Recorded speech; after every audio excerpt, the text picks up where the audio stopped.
Hello, welcome back to the channel. It's been quite a while between videos. Recently, well, not so recently, but the last year or so, I've actually started back up a carpentry business, and things have just gone crazy. So work kind of got in the way of YouTube, and I had to get the priorities right. I didn't really have any time for projects either, so there was not really any content to make a video with. But I have had some questions on an older video on the GU mods. There's a few people that want to have a few more details on the rear bar, so that's prompted me to make a video. Obviously I don't need a project for this video, it's already done. I'll try and go into some more detail on what was involved in making it and what it's made from, so let's have a crack. So the rear bar, if you've seen the other video, you've seen the rear bar already. It's pretty basic. The whole point of it was ground clearance and strength. I like the look of it. It's probably not for everybody, but it works for me. So more details, I guess. It's not connected to the factory tow bar, which a lot of rear bars incorporate a new tow bar, or they're fixed to the factory tow bar. This one's independent. It's got some pretty hefty plate here going to what was a spare mounting position. I think it was an old position on the from the factory plastic bar. So it's just basically got two big bolts there, and then on this wing comes back down, and it's braced back as low as I could go. That's actually another factory mounting position, I'm pretty sure, for the old plastic bar. And obviously you need to do a quarter chop with this. It's not for everybody, but it's the ground clearance that I wanted. So it's pretty rough in there. I just basically cut it as well as I could with a grinder. Bear in mind, I did this rear bar about 9 years ago, and nothing's changed under there. It's not rusting or anything like that. It doesn't hold water, and the whole bar was pretty much made from just bits of scrap that I had laying around. This stuff here is just, I think it's 45 mil 3 mil tube, and this bend here is almost a 90, and it's just been tilted up to give it a little bit more clearance on that corner and the style that I was going for. And this is also basically the same angle, it's just shy of 90 degrees and plated in between there. I didn't originally have that plate. I did have like just a bar design.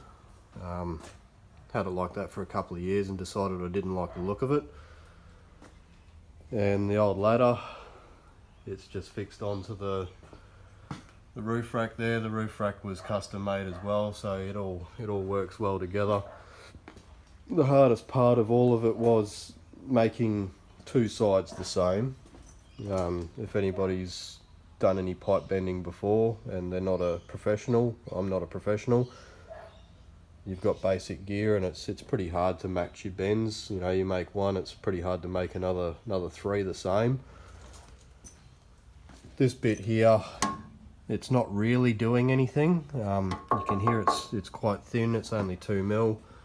It's basically just housing the tail lights and the spare wheel hasp, I guess you'd call it, and the kids use it to climb into the back.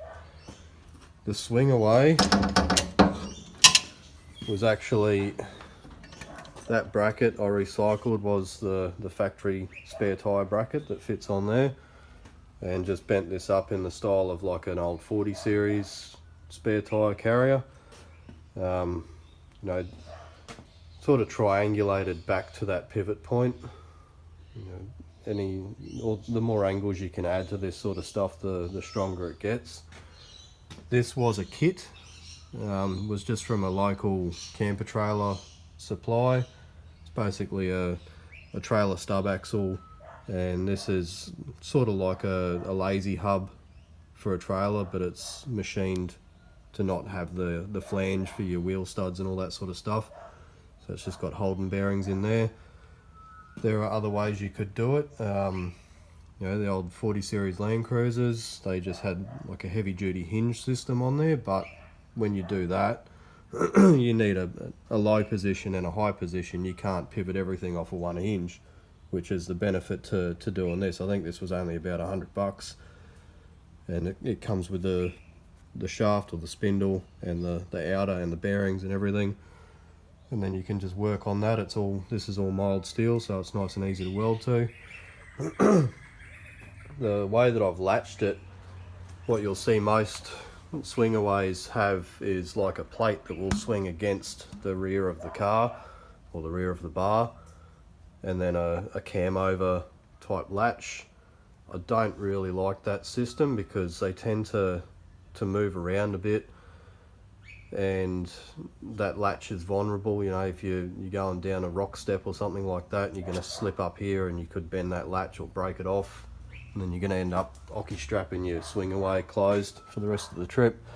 So the way I've done this, I've still used a cam over style latch, but it's not really doing anything rather than using the flex in the steel to actually pull that whole swingaway down into this, which is capturing it. So you know, there's a little bit of movement there. I could tighten that up and it'll pull it down even harder. I haven't adjusted that for probably 7 years, but it works for me. It's all nice and flat at the back here, nothing can get hurt, and I'm confident that that's, you know, it's got a good 7 mil of overlap there, which you have to undo the latch before it clears it.